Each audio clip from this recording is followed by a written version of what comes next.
Hello students, आज हम पढ़ने जा रहे हैं क्लास 8 साइंस की न्यू बुक क्यूरियोसिटी का चैप्टर 8 जिसका नाम है nature of matter, elements, compounds and mixtures. इस चैप्टर के 4 वीडियोस मैं पहले ही अपलोड कर चुकी हूँ। ये 5th वीडियो है और इसमें हम पढ़ने जा रहे हैं कंपाउंड्स के बारे में।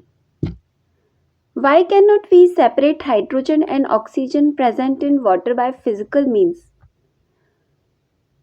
जो वाटर का मॉलिक्यूल होता है वो हाइड्रोजन और ऑक्सीजन का बना होता है, तो हम इसमें से हाइड्रोजन और ऑक्सीजन को फिजिकल प्रोसेस के द्वारा सेपरेट क्यों नहीं कर सकते हैं। जैसा कि आप इस फिगर में देख सकते हैं, ये वाटर के मॉलिक्यूल्स इसमें दिए गए हैं। इसमें ये वाटर का मॉलिक्यूल है, 2 हाइड्रोजन एटम और 1 ऑक्सीजन एटम से मिलकर बना है। तो इन हाइड्रोजन एटम और ऑक्सीजन के एटम को सेपरेट क्यों नहीं किया जा सकता किसी फिजिकल प्रोसेस के द्वारा। In water, the particles of hydrogen and oxygen are so tightly attached to each other that it is generally impossible to separate them apart using physical methods. Water में जो ऑक्सीजन और hydrogen के particles होते हैं वो एक दूसरे से इतना टाइटली अटैच होते हैं कि किसी फिजिकल प्रोसेस के द्वारा हम हाइड्रोजन और ऑक्सीजन के एटम्स को अलग नहीं कर सकते हैं। That is why water is a compound. इसीलिए water एक compound है। Compounds are formed when different elements combine in fixed ratios to form something entirely new. Compound तब फॉर्म होते हैं जब 2 या 2 से अधिक एलिमेंट्स एक दूसरे से एक फिक्स्ड रेशियो में जुड़ते हैं और ये दोनों एलिमेंट्स या 2 से अधिक एलिमेंट्स जुड़कर एक कंप्लीटली नया सब्सटेंस बना लेते हैं। फॉर एग्जाम्पल, यहाँ पर हाइड्रोजन और ऑक्सीजन ने मिलकर एक नया सब्सटेंस वाटर बनाया है। The properties of compounds are different from those of elements forming that compound. तो जो कंपाउंड होता है उसकी प्रॉपर्टीज उसके बनने में यूज हुए एलिमेंट्स से बिल्कुल डिफरेंट होती है। The constituent elements of a compound can not be separated by any physical method. और कंपाउंड के जो कॉन्स्टिट्यूएंट एलिमेंट्स होते हैं वो किसी भी फिजिकल मेथड से सेपरेट नहीं किए जा सकते। From activity 8.3 we find the molecules of water are made of 2 different elements, hydrogen and oxygen.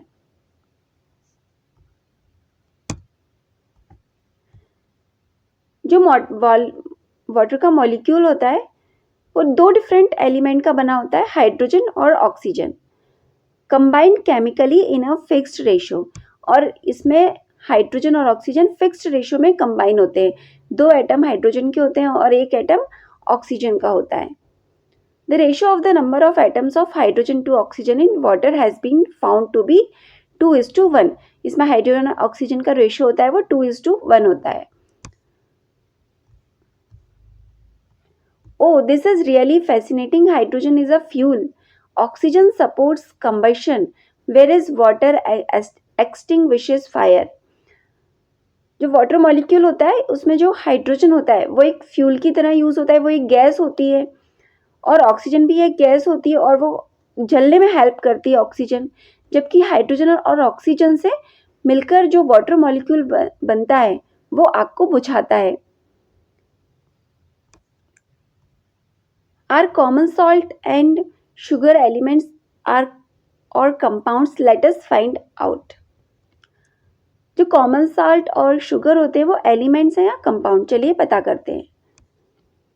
Sodium a soft metal and chlorine a hazards gas combine to form a harmless yet taste enhancing substance that is essential for our lives. Sodium जो कि एक soft metal होती है और chlorine जो कि एक बहुत हैजार्डस गैस है, लेकिन ये दोनों मिलकर एक हार्मलेस सब्सटेंस बनाते हैं जो कि हमारी लाइफ के लिए ज़रूरी है। तो सोडियम और क्लोरीन मिलकर सॉल्ट बनाते हैं जो हमारी फूड में हम टेस्ट को बढ़ाने के लिए यूज़ करते हैं। This substance is known as sodium chloride which is made up of particles of sodium and chlorine in a 1:1 ratio. ये सब्सटेंस कौन सा है? Sodium chloride. सॉल्ट को हम सोडियम क्लोराइड भी बोलते हैं साइंटिफिक लैंग्वेज में। और ये जो सोडियम क्लोराइड होता है वो सोडियम और क्लोरीन के मिलने से बना होता है। ये सोडियम और क्लोरीन 1:1 के रेशियो में मिलकर सोडियम क्लोराइड बनाते हैं। We learnt that dissolved sodium chloride may be separated from water by the physical process of evaporation. हमने ये सीखा है कि जो सोडियम क्लोराइड और पानी का सॉल्यूशन होता है उसमें से यदि सोडियम क्लोराइड को हम सेपरेट करना चाहें तो हम इवेपोरेशन के द्वारा सोडियम क्लोराइड को पानी से सेपरेट कर सकते हैं। Is it possible to separate sodium chloride into its elements by physical process? लेकिन क्या ये पॉसिबल है कि सोडियम क्लोराइड में से हम सोडियम और क्लोरीन को किसी फिजिकल प्रोसेस के द्वारा अलग कर सकते हैं? Let us now explore if we can separate the elements in sugars. चलिए पता करते हैं कि शुगर के जो एलिमेंट्स होते हैं क्या हम उन्हें सेपरेट कर सकते हैं। Activity 8.4 let us experiment. This activity must be performed in the presence of a teacher. Put a teaspoon of sugar in a boiling tube. एक बॉइलिंग ट्यूब में 1 चम्मच शक्कर लीजिए। Heat it gently as shown in figure 8.12a। अब figure 8.12a में जैसे दिखाया गया है इस तरीके से इस शुगर को हीट कीजिए। What do you observe? As you heat the sugar it turns brown, later it begins to char, that is it turns blackish. जैसे आप शक्कर को गर्म करते हैं जैसा कि इस फिगर में दिखाया गया है, ये ब्राउन कलर की हो जाती है पहले तो, और फिर बाद में ये ब्लैक कलर की होने लगती है। You will find small droplets of water inside the boiling tube near it's open and. तो जब आप इसको गर्म करते हैं बॉइलिंग ट्यूब के अंदर तो आप देखते हैं कि बॉइलिंग ट्यूब के माउथ पर कुछ वाटर की ड्रॉपलेट्स आ जाती हैं। Where did this water come from? ये वाटर कहाँ से आया? Was it in the dry sugar और did it come by the condensation of water vapour in the air? ये ड्राई शुगर में से आया है या फिर वाटर वेपर जो कि एयर में प्रेजेंट होती है उसके कंडेंसेशन से आया है? Since we are heating the tube the water must have come from the dry sugar and not from the air. अब चूंकि हम ट्यूब को गर्म कर रहे हैं तो हमें ये पता है कि जो ये वाटर है ये ड्राई शुगर से ही आ सकता है ना कि एयर से। Can you predict what is left behind? क्या आपको पता है कि पीछे क्या बचता है जब हम उसको जला देते हैं शक्कर को? तो क्या बचता है? Charcoal is left behind in the boiling tube. बाद में बॉइलिंग ट्यूब में चारकोल बचता है। You can scoop it out in a watch glass and explore if it burns like coal. अब आप इसको एक वॉच ग्लास में निकाल कर देख सकते हैं और जलाकर देख सकते हैं कि क्या ये कोयले की तरह जलता है। Sugar decomposes on heating and gives carbon and water. Sugar को जब हीट किया जाता है तो ये डिकम्पोज हो जाती है कार्बन और वाटर में। As you know water consist of hydrogen and oxygen. आपको पता है कि वाटर हाइड्रोजन और ऑक्सीजन से मिलकर बना होता है। Hence sugar cane not be an element. It may be stated that sugar is a chemical compound consisting of the elements carbon, hydrogen and oxygen. इसीलिए शुगर एलिमेंट नहीं हो सकती। तो ये कहा जा सकता है कि शुगर एक केमिकल कंपाउंड है जो कि हाइड्रोजन, ऑक्सीजन और कार्बन से मिलकर बना है। Let us explore more about compounds. चलिए कंपाउंड्स के बारे में और अधिक जानते हैं। Let us experiment demonstration activity. Safety first. This activity may be demonstrated under the supervision of the teacher. It may be performed in a fume hood or a well ventilated area. Do not inhale the gases. तो इस एक्टिविटी में जो gases निकलेगी उन्हें आप सीधे inhale नहीं कीजिए और इस एक्सपेरिमेंट को फ्यूम हुड या फिर वेल वेंटिलेटेड एरिया में कीजिए। Take 5.66 grams of iron fillings and 3.2 grams of sulfur powder on a watch glass. Observe them carefully. तो एक वॉच ग्लास में आप 5.6 ग्राम्स ऑफ आयरन फिलिंग लीजिए और दूसरे वॉच ग्लास में सल्फर पाउडर लीजिए 3.2 gram. Mix them thoroughly in a watch glass. Label this mixture as sample A. अब एक वॉच ग्लास में इन दोनों चीज़ों को मिक्स कर लीजिए और इस सैंपल को सैंपल ए नाम दीजिए। Observe it carefully. अब इसको ऑब्जर्व कीजिए। आप देख सकते हैं इसमें सल्फर जो कि येलो कलर का था वो और आयरन फिलिंग्स दिखाई दे रहे हैं अलग अलग। Is this a uniform or a non-uniform mixture? Can you still observe both iron and sulfur as separate substances? अब ये बताइए कि ये यूनिफॉर्म मिक्सचर है या नॉन यूनिफॉर्म मिक्सचर है? ये नॉन यूनिफॉर्म मिक्सचर है क्योंकि इसमें दोनों ही चीज़ें अलग अलग दिखाई दे रही हैं. Take half of sample A in a china dish and gently heat it. अब इसका आधा सैंपल, एक सैंपल ए से आधा सैंपल चाइना डिश में, दूसरी चाइना डिश में लीजिए और इसे गर्म कीजिए इस तरीके से जैसा इस फिगर में दिखाया गया है. With continuous stirring until a black mass is formed. और इसे तब तक गर्म कीजिए जब तक कि ये ब्लैकिश कलर का ना हो जाए. Let the content of the China dish cool. अब चाइना डिश के कंटेंट को ठंडा होने दीजिए. Place this black mass in a mortar and grind it with the help of a पेसल. अब इसे मोर्टार में लीजिए इस ब्लैक मास को और इसे ग्राइंड कर लीजिए अच्छे तरीके से. Now put it on another watch glass and label it as sample B. अब इसे दूसरे वॉच ग्लास में लीजिए और उसे सैंपल बी नाम दे दीजिए. Now you have two samples, sample A and sample B. Compare both the samples A and B step by step and record your observations. अब आपके पास दो सैंपल हो गए हैं, सैंपल ए और सैंपल बी. अब इन दोनों को, जो सैंपल ए और सैंपल बी आपको मिले हैं, उन्हें कंपेयर कीजिए और अपनी ऑब्जर्वेशंस को रिकॉर्ड कीजिए. ये आपका सैंपल ए है और ये आपका सैंपल बी है. सैंपल ए में आप देख सकते हैं इसका अपीयरेंस कैसा है. इसमें येलो कलर का सल्फर पाउडर और आयरन फ्लिक्स अलग अलग दिखाई दे रहे हैं, जबकि सैंपल बी का जो अपीयरेंस है वो ब्लैकिश है. ये ब्लैकिश कलर का आपको एक सब्सटेंस दिखाई दे रहा है. Magnet test. Take a magnet and move it over the sample A and B one by one. What do you observe. अब एक मैग्नेट को दोनों सैंपल के पास लाइए और इसे इसके पास लाकर इसके मूव कीजिए मैग्नेट को इसके ऊपर. आप क्या देखते हैं, जो सैंपल ए है उसमें सल्फर पाउडर और आयरन फिलिंग्स हैं. तो जो सल्फर है वो नॉन मैग्नेटिक मटेरियल है और आयरन मैग्नेटिक मटेरियल है, इसीलिए ये मैग्नेट की तरफ अट्रैक्ट होगा आयरन, क्योंकि ये मैग्नेटिक मटेरियल है. जबकि ये जो दूसरा वॉच ग्लास है, इसमें सल्फर और आयरन को हीट किया गया है. सल्फर और आयरन ने मिलकर आयरन सल्फाइड बना लिया है. अब ये iron sulphide non magnetic material है, इसीलिए इस पर मैग्नेट का कोई भी प्रभाव नहीं होगा. Gas test. Take a small amount of sample A in a test tube and add a few drops of dilute hydrochloric acid.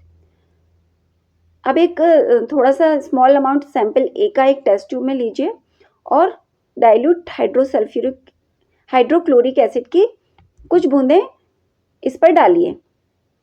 क्या होता है ऑब्जर्व कीजिए. ऐसा करने पर हाइड्रोजन गैस निकलती है. हाइड्रोजन गैस को जब हम किसी बर्निंग कैंडल के पास लाते हैं तो ये पॉप साउंड के साथ जलती है,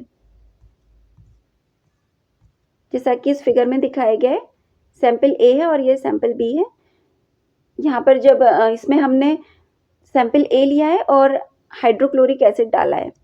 हाइड्रोक्लोरिक एसिड डालने पर हाइड्रोजन गैस निकलती है यहाँ पर. और जब इस हाइड्रोजन गैस के जब इस टेस्ट ट्यूब की माउथ पर जलती हुई मोमबत्ती को लाया जाता है तो पॉप साउंड निकलता है. तो हम कह सकते हैं कि ये हाइड्रोजन गैस है. जबकि जो सेकंड टेस्ट ट्यूब है उसमें सैंपल बी है और जब हम इसमें हाइड्रोक्लोरिक एसिड डालते हैं तो हाइड्रोजन सल्फाइड गैस बनती है, जो कि ब्राइट येलो कलर की फ्लेम देती है. हाइड्रोजन गैस में कोई भी ऑर्डर नहीं होती, ऑर्डरलेस होती है. और जबकि हाइड्रोजन सल्फाइड गैस में सड़े हुए अंडे की दुर्गंध आती है. Gently smell the evolved gas by wafting it towards your nose. Test the evolved gas by bringing a burning splinter or a lighted candle near the mouth of the test tube. तो जो gas है, जो gas निकली है दोनों test tube में, उसे अपनी नोज के पास लाइए, स्मेल कीजिए. तो जो हाइड्रोजन गैस है उसमें तो कोई स्मेल नहीं आएगी, जबकि हाइड्रोजन सल्फाइड गैस है जो सैंपल बी में से निकली है उसमें सड़े हुए अंडे की गंध आती है. और जब इसमें से जो हाइड्रोजन गैस निकली उसके पास हम जलती हुई मोमबत्ती लाएंगे सैंपल ए के पास तो एक पॉपिंग साउंड निकलेगा. जबकि सैंपल बी के पास लाएंगे जलती हुई मोमबत्ती तो फिर इसमें से पॉपिंग साउंड नहीं निकलेगा, जबकि ये जो फ्लेम है वो ब्राइट येलो कलर की दिखाई देगी। ये डिफरेंस है दोनों में। What do you observe? Repeat the above steps with sample B as well. तो ये पूरी टेबल है, मैंने आपको बता दिया, इसे आप खुद भरिएगा। Some discussion points. Do the samples A and B look the same? क्या सैंपल ए और बी सेम लगते हैं? नहीं, सैंपल ए और बी सेम नहीं लगते हैं। विच सैंपल एग्जिबिट्स मैग्नेटिक प्रॉपर्टीज? किस सैंपल में मैग्नेटिक प्रॉपर्टी होती है? जिसमें सैंपल ए में मैग्नेटिक प्रॉपर्टी होती है मैं बता चुकी हूँ, क्योंकि इसमें आयरन फिलिंग्स हैं और आयरन एक मैग्नेटिक मटेरियल है। Can we separate the components of samples A and B? Sample A के कंपोनेंट्स को तो सेपरेट किया जा सकता है, मगर सैंपल बी में क्योंकि आयरन फिलिंग्स ने और सल्फर ने मिलकर हाइड्रोजन सल्फाइड आयरन सल्फाइड बना लिया है, जो कि सेपरेट नहीं किया जा सकता। On adding dilute hydrochloric acid do gases evolve in both samples A and B? के डाइल्यूट हाइड्रोक्लोरिक एसिड डालने पर दोनों सैंपल्स में से गैस निकलती है? हाँ निकलती है, मैं आपको बता चुकी हूँ। In both the cases do the gases smell the same और डिफरेंट? क्या दोनों केसेस में गैसेज जो होती है वो उनकी सेम स्मेल होती है, डिफरेंट होती है? Also categorize the substances used in this activity into mixtures, compounds and elements. और इस एक्टिविटी में यूज किए गए सब्सटेंस को मिक्सचर, कंपाउंड और एलिमेंट में कैटेगराइज कीजिए। Sample A, we can say that sample A is a mixture of the two elements, iron and sulfur. Sample A दो elements का mixture है, iron और sulfur. Its components retain their properties and their black and yellow colored particles can be seen. तो इसमें जो components होते हैं उनकी properties retain रहती हैं, बदलती नहीं है, और आयरन फिलिंग्स का इसमें ब्लैक कलर होता है और सल्फर का येलो कलर होता है। On bringing magnet near sample A, the iron fillings get attracted towards the magnet, hence iron and sulfur can be separated. जब हम इस सैंपल ए के पास में आयरन मैग्नेट को लाते हैं तो जो आयरन फिलिंग्स है वो मैग्नेटिक मटेरियल होने के कारण इस मैग्नेट की तरफ अट्रैक्ट होती हैं, और जो सल्फर है वो अट्रैक्ट नहीं होता है, और इस तरीके से हम आयरन और सल्फर को सेपरेट कर सकते हैं। You might have observe that in sample A, iron in the mixture reacts with dilute hydrochloric acid to form iron chloride and hydrogen gas. तो आपने सैंपल ए में देखा कि जो आयरन है सैंपल ए में वो डाइल्यूट हाइड्रोक्लोरिक एसिड के साथ में रिएक्ट करके आयरन क्लोराइड और हाइड्रोजन गैस बनाता है। The gas is colourless, has no smell and burns with a pop sound. Hydrogen gas का कोई कलर नहीं होता है, इसमें कोई स्मेल नहीं होती, मतलब ऑर्डरलेस होती है, और ये पॉप साउंड के साथ बर्न होती है। The reaction can be represented as iron plus dilute hydrochloric acid, iron chloride, hydrogen gas. Iron dilute hydrochloric acid के साथ में रिएक्ट करके आयरन क्लोराइड और हाइड्रोजन गैस बनाता है। इस तरीके से हम इस रिएक्शन को रिप्रेजेंट कर सकते हैं। Sulphur on the other hand is left as a yellow solid at the bottom of the test tube. This shows that sulphur does not react with hydrochloric acid. और जो सल्फर होता है वो test tube में bottom में बैठ जाता है, तो इससे पता लगता है कि जो सल्फर है वो हाइड्रोक्लोरिक एसिड के साथ में कोई रिएक्शन नहीं करता है। सैंपल बी देख लेते हैं। The black mass obtained in sample B is iron sulphide. तो जो ये ब्लैक मास मिला है मैं पहले बता चुकी हूँ, ये आयरन सल्फाइड है। We observe that the texture and the colour are the same throughout. तो इसका जो कलर और टेक्सचर है वो सेम है। It is formed by heating the two elements iron and sulphur. ये आयरन और सल्फर को गर्म करने से मिला है हमें। It is not attracted by a magnet. The new substance has completely different properties and iron and sulphur can no longer be separated. और ये अब मैग्नेट के द्वारा ये वाला जो सब्सटेंस हाइड्रोजन सल्फाइड बना है ये मैग्नेट के द्वारा अट्रैक्ट नहीं होता है, और इसकी प्रॉपर्टीज आयरन और सल्फर से बिल्कुल डिफरेंट है। Hence we can say that a compound has been formed. Can you explain now why the magnet has no effect on sample B? और इसमें से आयरन और सल्फर को सेपरेट नहीं किया जा सकता, इसीलिए हम कह सकते हैं कि ये जो फॉर्म हुआ है सल्फर और आयरन को गर्म करने पर नया कंपाउंड, ये नया कंपाउंड है। अब क्या आप ये एक्सप्लेन कर सकते हैं कि सैंपल बी पर मैग्नेट का कोई प्रभाव क्यों नहीं होता है? Also sample B iron sulfide reacts with dilute hydrochloric acid to form iron chloride and hydrogen sulphide gas. जो सैंपल बी में जो आयरन सल्फाइड है वो डाइल्यूट हाइड्रोक्लोरिक एसिड के साथ में रिएक्शन करता है और आयरन क्लोराइड और हाइड्रोजन सल्फाइड गैस बनाता है। The gas is colourless and has a rotten egg like order. ये गैस कलरलेस है और इसमें सड़े हुए अंडे की जो गंध आती है। The reaction can be represented as iron sulphide plus dilute hydrochloric acid iron chloride hydrogen sulphide. Iron sulphide और डाइल्यूट हाइड्रोक्लोरिक एसिड मिलकर आयरन क्लोराइड और हाइड्रोजन सल्फाइड बनाते हैं। नेक्स्ट वीडियो में हम पढ़ेंगे how do we use elements, compounds and mixtures. Thank you.